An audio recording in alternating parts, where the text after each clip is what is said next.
kelebihan ruang kelas, ruang dosen, dan tata usaha. Yang pertama, ruang kelas. Salah satu kunci keberhasilan belajar adalah ruangan yang nyaman dan kondusif.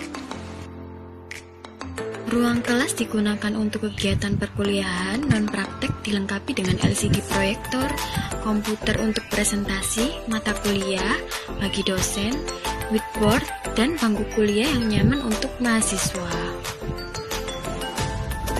Ruang kelas memberikan keleluasaan bagi dosen dan mahasiswa untuk melaksanakan kegiatan belajar mengajar karena jumlah mahasiswa dalam kelas selalu disesuaikan dengan kapasitas ruangan yang tersedia. Ruang dosen berfungsi sebagai ruang kerja para dosen tetap maupun tidak tetap yang dilengkapi dengan meja dan kursi tamu untuk masing-masing dosen. Ruang dosen tetap ini juga berguna untuk memudahkan mahasiswa untuk berkonsultasi bagi mahasiswa maupun mahasiswi yang mengalami masalah dalam pembelajaran kepada dosen yang bersangkutan. Dengan disediakannya ruang dosen memberikan tuntutan yang lebih tinggi kepada setiap dosen.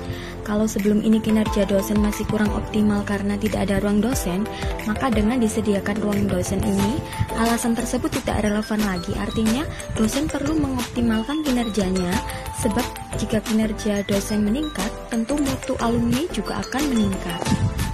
Yang ketiga adalah ruangan tata usaha. Bagian tata usaha adalah pimpinan fakultas yang melaksanakan tugas perencanaan keuangan, akademik, kepegawaian, dan pelaporan di lingkungan fakultas. Untuk menyelenggarakan tugas tersebut, bagian tata usaha mempunyai fungsi sebagai berikut. Yang pertama, pelaksanaan penyusunan rencana, program, dan anggaran. Yang kedua, pelaksanaan urusan pendidikan, ketelitian, pengabdian masyarakat di lingkungan fakultas. Yang ketiga, pelaksanaan urusan kemahasiswaan dan alumni lingkungan fakultas. Yang keempat, pelaksanaan keuangan di lingkungan fakultas. Yang kelima, pelaksanaan ketataksanaan di lingkungan fakultas. Yang ketujuh, pelaksanaan urusan ketatausahaan kerumah tanggaan dan barang milik negara di lingkungan fakultas.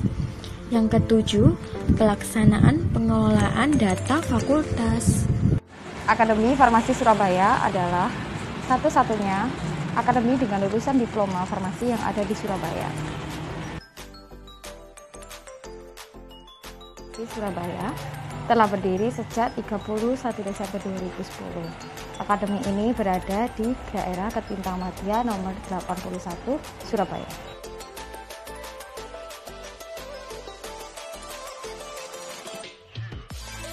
Akademi Farmasi Surabaya ini telah berakreditasi B.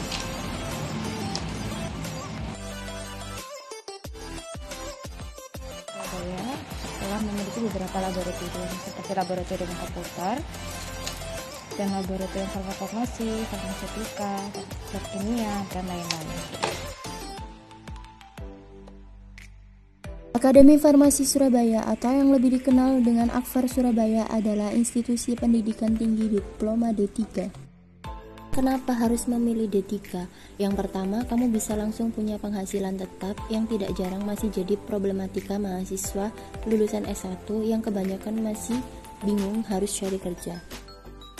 Skill yang didapat selama kuliah bisa langsung teraplikasikan. Bosen kan kalau cuma belajar teori aja tapi nggak langsung dipraktekin? Nah, kalau kamu bisa praktekin ilmu itu, juga akan nempel lama dan bisa langsung bermanfaat bagi kamu.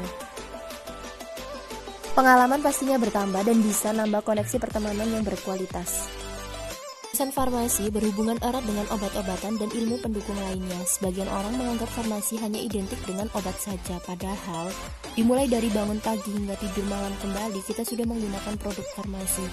Jadi, secara sadar atau tidak sadar, kehidupan kita bergantung pada farmasi. Selain itu, alumni farmasi juga dibutuhkan pada sektor kosmetik dan makanan. Kita punya Badan Pengawas Obat dan Makanan. Lembaga ini membutuhkan orang-orang farmasi yang ahli di bidangnya untuk meneliti makanan, obat-obatan, hingga kosmetik yang beredar di tengah masyarakat. Dan kini Akademi Farmasi Surabaya membuka pendaftaran. Jika Anda berminat, bisa mendaftar melalui online dengan website Akademi Farmasi Surabaya.